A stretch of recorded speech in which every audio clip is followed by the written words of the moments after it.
त्यांचं वेगळं आहे माझं वेगळं आहे म्हणून सांगा, तर त्यांनी मला बाईट दिली नाही, उलट माझ्यावर हल्ला केला, माझा मोबाईल जो आहे तो हिसकला। हे कुठलं माझ्यासारख्या काय हे घरात राहणाऱ्या महिलेवर कोणत्याही प्रकारचा हल्ला होऊ नये। इकडे लाडकी बहीण आहे किंवा संसदेत पण एक समानतेच्या अधिकाराच्या गोष्टी बोलल्या जातात किंवा आता घरोघरी पण इथेच काय ज्या समाजाच्या माध्यमातून माझ्यावर हमला झाला ते बोहरा समाजाचे लोक जे म्हणतात की हम हमारे घर की महिलाओं को बुरखा नहीं पहनते, उनको बराबरी का सम्मान देते, मग त्यांना दुसऱ्याची पोरगी आपली बहीण वाटली नाही। तक्रार यशोधरा पोलीस स्टेशनला करण्यात आली। रात्री 12:30 वाजता या सगळ्या प्रकारात पुन्हा एकदा सांगते महिला किती सुरक्षित आहे। पोलीस असून मी नॅशनल टीव्ही चॅनलची पत्रकार असून सुद्धा दुपारी 4 वाजता मी पोलीस स्टेशनला गेले आणि सगळं डॉक्युमेंटेशन मेडिकल वगैरे करून मला 12 वाजता त्या पोलीस स्टेशनमधून बाहेर निघावं लागतंय।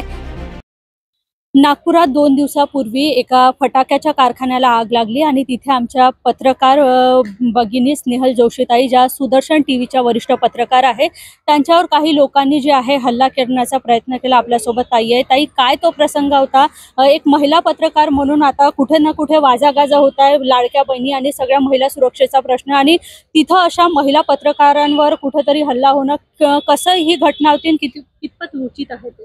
बिलकुल जी घटना घडली त्या दिवशी ब्रेकिंग आपली नेहमीप्रमाणे जाते त्याशी ब्रेकिंग गेली आणि ब्रेकिंग नंतर दुसऱ्या दिवशी खरी घटना काय हे पाहण्यासाठी मी गेले, कारण मला प्राप्त माहिती अशी होती की कॅपॅसिटीपेक्षा किंवा मिळालेल्या अनुमतीपेक्षा जास्ती किंवा सरकारच्या नॉर्म्समध्ये जितके फटाके ठेवण्याची अनुमती असते त्यापेक्षा जास्ती फटाके यांच्याजवळ होते, कारण त्यांनी 7 करोड रुपयाचं 7.5 करोड रुपयाचं इन्स्टिमेट दिल्याचं समोर आलं होतं। त्यानंतर एका बाजूला दारूचा कारखाना आणि दुसऱ्या बाजूला फटाक्यांचं खेळण्याचं प्लास्टिकच्या खेळण्यांच्या कारखाना असा असल्यामुळे मध्ये त्यांना अनुमती कोणी दिली असे 2-4 प्रश्न माझ्याजवळ होते आणि त्याच प्रश्नांचा मागोवा घेत मी तिथे गेले। तेव्हा त्याच्या बाजूलाच मागच्या बाजूला एक हार्डवेअरचं दुकान आहे, त्यांनी मला माहिती दिली की त्यांच्या या सगळ्या आगीत अतिरिक्त फटाके असल्यामुळे आम्ही काउंटरमधले पैसे सोडून जीव मुठीत घेऊन पळालो, आमचं 15 लाखाचं नुकसान झालं। एक गरीब बिचारा व्यक्ती होता, त्याचं ज्यूस सेंटर होतं, तो बोलला की माझंही 10-12 हजारांचं नुकसान झालं।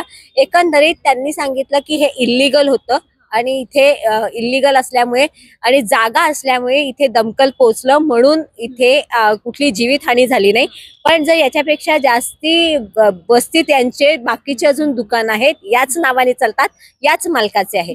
ही प्राप्त माहिती मिळाल्यानंतर आपण अर्थात पत्रकार जेव्हा काम करतो ही प्राप्त माहितीच्या आधारावर करतो आणि त्या प्राप्त माहितीच्या आधारावर मी समोरचा जो माझा शोध होता तो मी घेण्याचा प्रयत्न केला। त्यासाठी त्यांनी सांगितले जय भोलेनगर पुढच्या गल्लीत आहे आणि त्या जय भोलेनगर मध्ये त्यांचं दुकान आहे आणि फॅक्टरी पण आहे आणि तिथे त्यांचं काय फॅक्टरी म्हणजे नॉमिनल असेल पण तिथे त्यांचं गोडाऊन आहे असं कळलं। मग मी 2-4 दुकान आहेत म्हटल्यानंतर मग 2-4 दुकानाची आपल्याला फुटेज हवे या हिशोबाने गेले, पण मला फुटेज का घेतलं म्हणून मला थांबवण्यात आलं, माझा मोबाईल हिसकण्यात आला, मला मारहाण करण्यात आली आणि सोबत माझा ट्रायपॉड आणि माझा हा बूम हिसकून असा खाली फेकण्यात आला। तो हल्ला कोणी केला? सोमरस मेहंदीबाग मध्ये राहणारे जे आहे त्यांच्यातलेच, आणि म्हणून त्या लोकांची जी दुकान आहेत ते हिंदू वस्तीत आणि अशा जागेवर जिथे दमकलला पोचायला जागा नाही, लागून घरं, म्हणून मग ती FIR करण्यात आली। ज्यांनी हमला केला त्यांनी पहिले माझा फोन घेतला आणि तो पास ऑन दुसऱ्या व्यक्तीला केला। असे 4-6 लोक त्यांचे जमा झाले आणि टोटल जो आहे जकी उल्ला दीन आणि अन्य 3 लोकांवर ती कारवाई करण्यात आली। तो मुख्य आहे, त्याच्या सोबतचे लोक पण मी मुख्यच म्हणेल, पण काय आपल्याजवळ त्यांची नावं माहीत नसतात, काय आपण काही त्यांना खोटं बोलायला, कारण मी त्यांना म्हटलं की ते मला विचारलं त्यांनी की तुम्ही शूटिंग काय करताय, मी म्हटलं मागे एवढा इन्सिडेंट झाला त्याच्यासाठी काल, त्यामुळे त्यांचं दुकान वेगळं आहे आमचं दुकान वेगळं आहे, म्हटलं पण नाव एक आहे, त्यामुळे त्यांचं माझं लीगल आहे, माझ्याजवळ डॉक्युमेंट आहे, माझं रजिस्टर आहे, त्यांचं नॉन रजिस्टर आहे, म्हणजे मग मी म्हटलं व्हेरी गुड ना, म्हणजे लोक तुमच्याकडे येता जाता बघतायत, कारण तुमचं आणि त्यांचं नाव एक आहे. तर मग तुम्ही खुलासा करा, त्यांचं वेगळं आहे माझं वेगळं आहे म्हणून सांगा. तर त्यांनी मला बाईट दिली नाही, उलट माझ्यावर हल्ला केला, माझा मोबाईल जो आहे तो हिसकला. पण हिंदुत्ववादी कार्यकर्त्यांना ती गोष्ट कळली, कारण ॲक्शन टुडेचे सचिन बिसेन माझ्यासोबत होते. त्यांनी मोबाईल सुरू केला, पटकन एक मेसेज तयार केला की सुदर्शनच्या महिला पत्रकारवर हल्ला झालाय, आणि तो 2-3 ग्रुपमध्ये टाकला. तसेच हिंदुत्ववादी कार्यकर्ते लोकेशनवर पोहोचले आणि माझी ताकद वाढली. आणि ताई, तुमचं तर संरक्षण झालं, पण हा खूप मोठा प्रश्न आहे. एकीकडे कुठेतरी महिलांवर अन्याय होतो आणि महिलांनी बाहेर पडायला पाहिजे, स्वावलंबी बनायला पाहिजे असं म्हणतात. मात्र तुम्ही कुठेतरी समाजाला उजागर करण्याचं काम पत्रकार म्हणून करता आणि तुमच्यावर हल्ला झाला, हे कितपत योग्य? हे कुठलं, माझ्यासारख्या काय, हे घरात राहणाऱ्याही महिलेवर कोणत्याही प्रकारचा हल्ला होऊ नये. इकडे लाडकी बहीण आहे, किंवा संसदेत पण एक समानतेच्या अधिकाराच्या गोष्टी बोलल्या जातात, किंवा आता घरोघरी पण. इथेच काय, ज्या समाजाच्या माध्यमातून माझ्यावर हमला झाला ते बोहरा समाजाचे लोक, जे म्हणतात की हम हमारे घर की महिलाओं को बुरखा नहीं पहनते, उनको बराबरी का सम्मान देते. मग त्यांना दुसऱ्याची पोरगी आपली बहीण वाटली नाही. मैंने उनको बोला कि भैया फोन दे दो, तो वहाँ की एक लड़की बोल रही है मेरे तू भैया क्यों बोल रही है. मैं बोली विश्व बंधुत्व का नाता है मेरा, और मैं दुनिया के सारे भाई जो है वो मेरे भाई है. तर त्यावेळेस ती मला बोलली की देखो नाटक कर रहे. तर यांची मानसिकता जी आहे ती या सगळ्यातनं कळते. ही परकी जी स्त्री आहे ती बहीण असू शकत नाही, ती बाईच आहे, आणि म्हणूनच हा परक्या स्त्रीवर झालेला हल्ला आहे.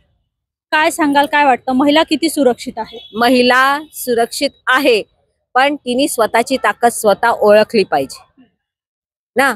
आणि आपल्याला पण बंधन आहेत. एक पत्रकार म्हणून जेव्हा आपण काम करतो तेव्हा आपल्यावर बंधन आहेत की आपण हल्ला करू शकत नाही. समोरच्यानी हल्ला केलेला वर आता महाराष्ट्र सरकारचा 2017 देवेंद्र फडणवीसजींचा कायदा आहे, पत्रकार सुरक्षा अधिनियम कायदा. त्या अंतर्गत कोणत्याही पत्रकाराला त्याचं काम करण्यावर अडथळा करायचं असेल, तक्रार करता येते. नॉन बेलेबल 6 वर्ष आणि 50,000 रुपये कॅश त्यांना दंड भरावी लागते.